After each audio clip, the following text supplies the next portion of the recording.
আসসালামু আলাইকুম। আজকে আমরা জানবো যৌতুক বিষয়। যৌতুক বিষয়টা কি?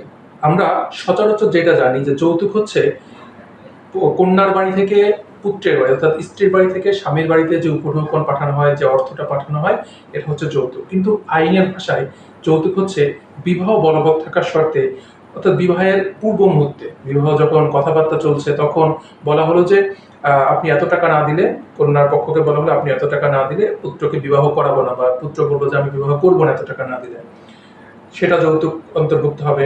আবার ধরেন বিবাহ চলমান আছে, অর্থাৎ বিবাহ হয়ে গেছে, হয়ে যাওয়ার পরে পুত্র বললো যে তুমি এত টাকা না নিয়ে আসলে আমাদের বিবাহটা বলবৎ থাকবে না, তখন সেটা যৌতুক হবে। কিন্তু যে টাকাটা এমনিতে দেওয়া হচ্ছে, টাকা হোক বা উপঢৌকন হোক বা যাই হোক, যদি এমনিতে দেওয়া হয়, স্বেচ্ছায় দেওয়া হয়, সেটা যৌতুক হিসেবে গ্রহণযোগ্য হবে না।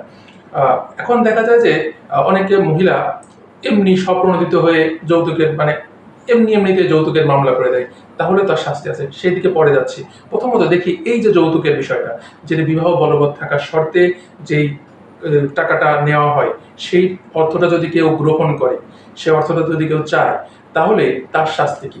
যদি কেউ যৌতুকের অর্থ চায়, তাহলে তার শাস্তি 1 থেকে 5 বছর পর্যন্ত হতে পারে, অর্থাৎ সর্বনিম্ন 1 বছর হতে পারে এবং সর্বোচ্চ হতে পারে 5 বছর পর্যন্ত। এরপরে যদি কোনো পক্ষ, ধরেন স্বামীর বাবা মা হোক বা তার আত্মীয় স্বজন হোক, তারা যদি যৌতুকে সহায়তা করে বা যৌতুক নেওয়ার চেষ্টা করে বা ওই টাইপের কথাবার্তা বলে, তাহলে সেক্ষেত্রে তাদের শাস্তিও হবে 1 বছর থেকে 5 বছর পর্যন্ত কারাদণ্ড এবং সাথে 50,000 টাকা পর্যন্ত অর্থদণ্ডও হতে পারে। এই যে আবার আগে বললাম যে অনেকে মিথ্যা মামলা দায়ের করছে যৌতুকের বিষয়ে। অনেক মেয়ে আছে যে যৌতুক আমার কাছে যৌতুক চাচ্ছে, এই বিষয়ে মিথ্যা মামলা দায়ের করছে।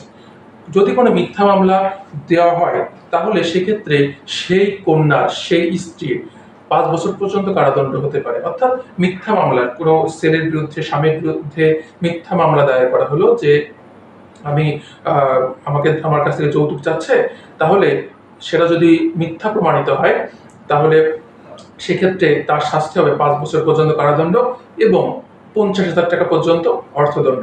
আমরা যেই কনসেপ্টটা আমরা জানি যে শুধুমাত্র টাকা দেওয়া হলেই যে যৌতুক হবে, এমন কি বিষয় না।